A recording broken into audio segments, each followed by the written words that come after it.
পুজোর দিনের মধ্যে রাঙা হসপিটাল থেকে ছাড়া পাচ্ছে না।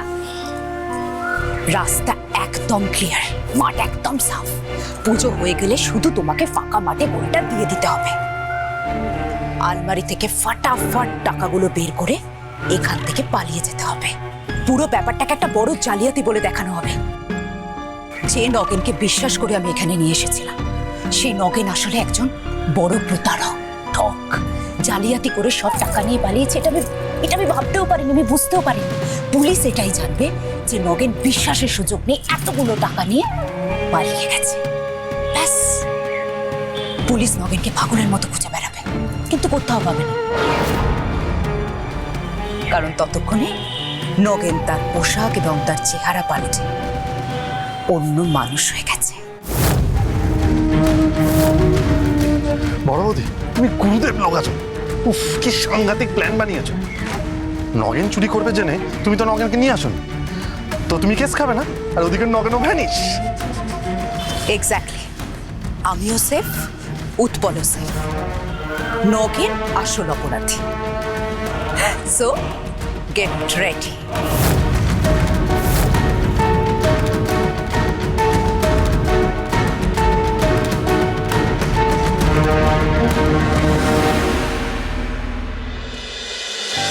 হ্যালো, হ্যাঁ 105-এ একটু কলটা ট্রান্সফার করানো যাবে?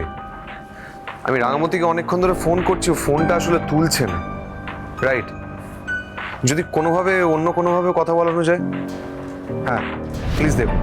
আমরা দেখছি স্যার, একটু হোল্ড করুন। ম্যাডাম 105 নম্বরে যে রাঙামতি তীরন্দাজ অ্যাডমিটেড ছিল, সে কেবিনে নেই। নেই মানে কি বলছো? হ্যাঁ ম্যাডাম, উনি কেবিন থেকে বেরিয়ে গেছেন। বেরিয়ে কোথায় যাবে? টয়লেটে যায়নি তো? না ম্যাডাম, টয়লেটে নেই। আমি হাসপাতালে সব জায়গায় খুঁজে না পেয়ে সিসিটিভি ক্যামেরা চেক করেছিলাম। কিছু কি দেখা গেছে? হ্যাঁ ম্যাডাম, দেখা গেছে উনি হাসপাতালের করিডোর দিয়ে বেরিয়ে গেছেন, তারপর গেট দিয়ে হাসপাতাল থেকেই বেরিয়ে গেছেন। হ্যালো হ্যালো, উনি কি বললেন? রাঙামতি বেরিয়ে গেছে? কোথায় বেরিয়ে গেছে? স্যার আমরা কিছু বুঝতে পারছি না। নার্স বলছে উনি নাকি হসপিটাল থেকে বেরিয়ে গেছেন। আরে আপনারা খোঁজ নিয়ে একটু জানান প্লিজ, কোথায় চলে গেল এরকম ভাবে? হুট করে কি করে বেরিয়ে যেতে পারে রাঙামতি? কোথায় গেল, কি করে গেল, কখন বেরোলো? আমি একবার দেখে নিয়ে আপনাকে জানাচ্ছি স্যার। ঠিক আছে, আপনারা আমাকে খোঁজ খবর নিয়ে জানান। গড ড্যাম ইট, রাঙামতি তোমাকে নিয়ে আমি কি করব? ভালো লাগছে না এই মেয়েটাকে নিয়ে। হঠাৎ করে তুমি হসপিটাল থেকে বেরিয়ে গেলে কেন?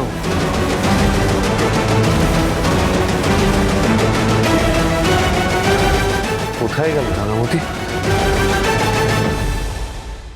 রাঙামতি তীরন্দাজ সোম থেকে রবি প্রতিদিন সন্ধ্যে 7:30টায় স্টার জলসায় ও জিও হটস্টারে।